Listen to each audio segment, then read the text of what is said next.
As it is वही curve use होगी, लेकिन मैंने इधर भी ड्रॉ कर दिया। तो सबसे पहले आपको पता होना चाहिए कि इंडिविजुअल डिमांड क्या होती है। तो इंडिविजुअल, जैसे आपको इंडिविजुअल इनफरादी तौर पे यानी कि किसी एक बंदे के बारे में जिक्र किया जाए तो उसे हम कहते हैं इंडिविजुअल। तो इंडिविजुअल डिमांड यानी कि कोई एक बंदा इंडिविजुअली तौर पे डिमांड कर रहा हो। तो इसकी डेफिनेशन है the quantity of commodity demanded by an individual at a particular price during a given period।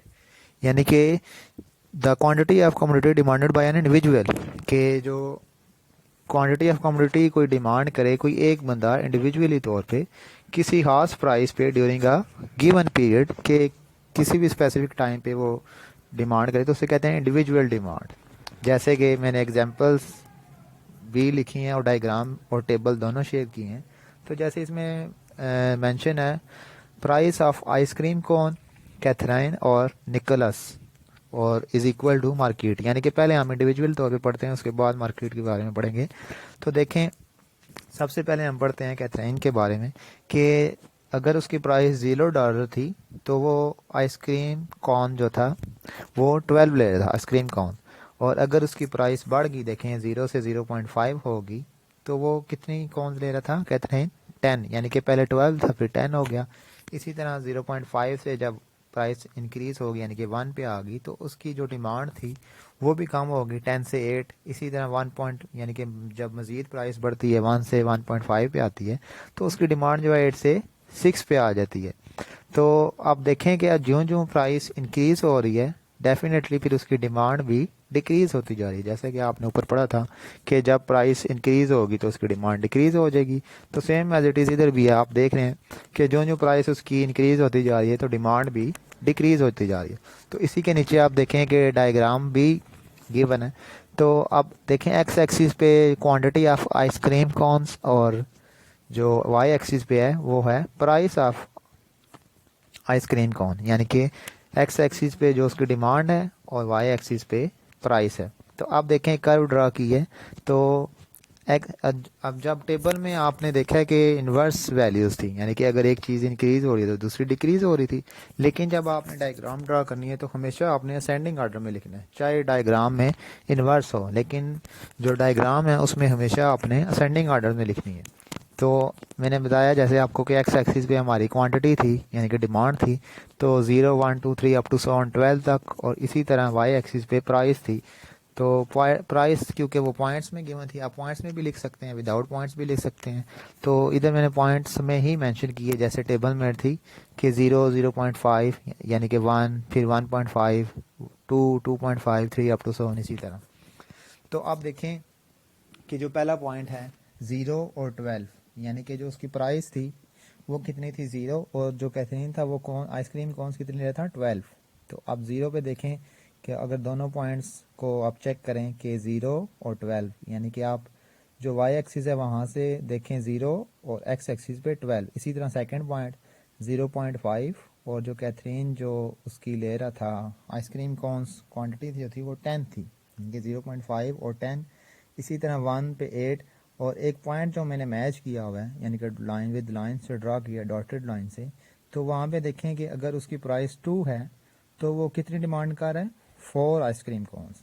यानी कि अब इससे मैं अबव एक पॉइंट देखूँ कि 2.5 अगर उसकी प्राइस इंक्रीज हो जाती है यानी कि 2 से 2.5 हो जाती है तो उसकी डिमांड भी डिक्रीज हो जाती है। यानी कि आप देखें प्राइस पहले 2 थी फिर 2.5 हुई तो उसकी क्वांटिटी जो है वो 4 से 3 पे आ जाएगी, यानी कि पहले से कम होगी, प्राइस पहले से बढ़ गई और डिमांड पहले से निस्बत कम होगी। यानी कि प्राइस के बढ़ने से डिमांड का डिक्रीज हो जाना ये किसको शो करता है डिमांड कर्व को। तो इसी तरह अप टू 7 लास्ट पॉइंट तक देखें आप कि अगर वो 3 उसकी प्राइस जो है वो 3 पे आ जाती है तो उसकी जो डिमांड है वो 0 हो जाती है। यानी कि जो जो प्राइस बढ़ रही है उसकी डिमांड कम होते होते इवन के 0 पे आ गई। इसी तरह निकोलस का भी सेम यही पॉइंट्स हैं, यानी कि एक्स एक्सिस पे जो क्वांटिटी ऑफ आइसक्रीम कोन्स हैं और वाई एक्सिस पे उसकी प्राइस है। तो इसी तरह इधर भी एक डॉटेड लाइन में ड्रॉ की है। तो वो देखें आप कि जो 2 यानी कि जहाँ पे प्राइस 2 थी वहाँ पे उसकी डिमांड कितनी थी 3, ये क्वांटिटी ऑफ आइसक्रीम 3 थी और प्राइस 2 थी। इसे एक अबव पॉइंट जाएँ यानी कि 2 से 2.5 जाएँ, प्राइस अगर इंक्रीज हो जाती है तो उसकी डिमांड देखें कि पहले की निस्बत डिक्रीज हो जाती है, यानी कि 2 पे आ जाती है। यानी कि पहले उसकी डिमांड थी 3, अब डिमांड कितनी होगी 2, यानी कि पहले की निस्बत कम होगी और प्राइस उसकी पहले से बढ़ गई। तो ये किसको शो कर रहा है, डिमांड को। तो अगर हम, ये तो था मार्केट डिमांड के बारे में। अब इसके बाद जो सेकंड पॉइंट था वो क्या था, मार्केट डिमांड। तो जहाँ इसकी डेफिनेशन है कि the quantity of commodity demanded by all individual eight a particular price during a given period.